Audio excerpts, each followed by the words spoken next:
மத்திய அமைச்சர்கள் டாக்டர் ஜெய்சங்கர், நிர்மலா சீதாராமன் ஆகியோர்களை பற்றி நமது கடையர் டிவியில் தற்பொழுது என்ன என்பதை பற்றி நாம் பார்க்க போகிறோம். அதாவது டாக்டர் ஜெய்சங்கர் அவர்களுடைய தந்தையார் ஆகிய சுப்பிரமணியம் தஞ்சாவூரை பூர்வீகமாக கொண்டவராக இருக்கிறார். டெல்லியில் உயர் அதிகாரியாக பணியாற்றியவர் என்பது ஒரு குறிப்பிடத்தக்கதாக இருக்கிறது. திருச்சிராப்பள்ளியில் பிறந்த சுப்பிரமணியம் மெட்ராஸ் பிரசிடென்சி கல்லூரிக்கு சென்று பின்னர் இந்திய நிர்வாக பணியில் சேர்ந்தார்.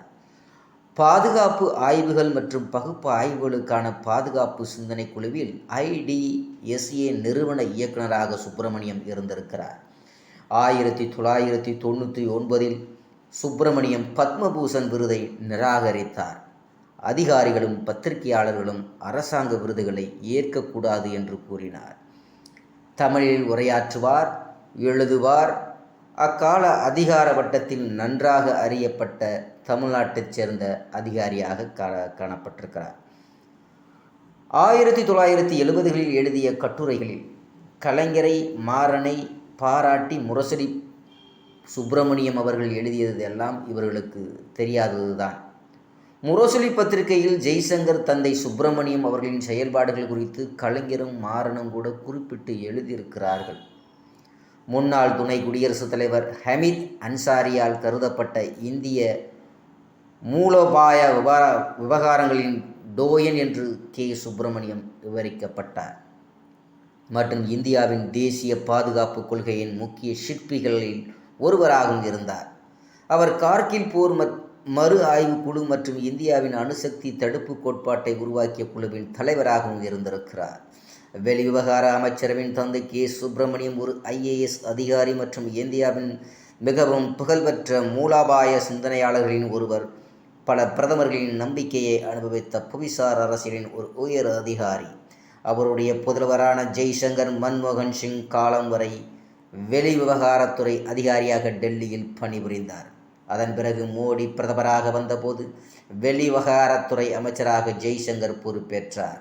இன்றும் நீடிக்கிறார். இதுபோக ஜெய்சங்கரின் சகோதரரும் IAS அதிகாரியுமான விஜய்குமார் இந்தியாவின் முன்னாள் ஊரக வளர்ச்சித்துறை செயலராவார். இவருக்கு இன்னொரு சகோதரர் வரலாற்று ஆசிரியர் சஞ்சய் சுப்பிரமணியம். இத்தகைய தமிழ் பின்புலம் கொண்ட குடும்பத்தைச் சேர்ந்த இவர்கள் தமிழரா என்று கேட்பது எந்த விதத்தில் நியாயம்? அதே நேரத்தில் நிர்மலா சீதாராமன் தமிழரா எனவும் கேட்கிறார்கள். நிர்மலா சீதாராமன் அவர்களின் சொந்த ஊர் திருச்சி மாவட்டத்தைச் சேர்ந்த முசிறி. மதுரை ரயில்வே காலனியில் அவரது தந்தையார் பணிபுரிந்த போது நிர்மலா சீதாராமன் அங்கே தான் பிறந்திருக்கிறார். அவரது அம்மா பிறந்த ஊர் திருவெண்காடு இன்றைய முதல்வர் ஸ்டாலின் அவர்களது துணைவியார் பிறந்த ஊருமாக இருக்கிறது. பள்ளி வகுப்பை மதுரையிலேயும் பட்டப்படிப்பை திருச்சியிலேயும் உள்ள சீதாலட்சுமி ராமசாமி கல்லூரியில் பயின்றவர் தான் இந்த நிர்மலா சீதாராமன். இப்படி 70, 80 வரை தமிழ்நாட்டில் படித்துவிட்டு அதற்கு பிறகு நாங்கள் டெல்லியில் படித்த JNU கல்லூரியில் பிற்காலத்தில் சேர்ந்து பயின்றிருக்கிறார். இவரின் மகள் பரஹலா வங்கமாய் என்ற மகள் 1990 சென்னை கல்யாணி மருத்துவமனையில் பிறந்திருக்கிறார். அப்போது டெல்லி JNUவில் எங்களுக்கு வைஸ் சான்சலராகவும் இருந்திருக்கிறார். GP கோபால்சாமி பார்த்தசாரதி அவர்தான் அமெரிக்காவில் அண்ணாவிற்கும் வைத்தியம் நடந்தபோது இந்திய தூதராக இருந்தவர். இந்திராவை வழிநடத்திய தமிழர். 1983 இலங்கை தமிழர்கள் கொல்லப்பட்டு கலவர காலத்தில் அதை நிறுத்த இவரை இந்திரா காந்தி இலங்கைக்கு அனுப்பினார். இத்தகைய பின்புலத்தில் இருந்து வந்தவர்களை புரிந்து கொள்ள வேண்டாமா?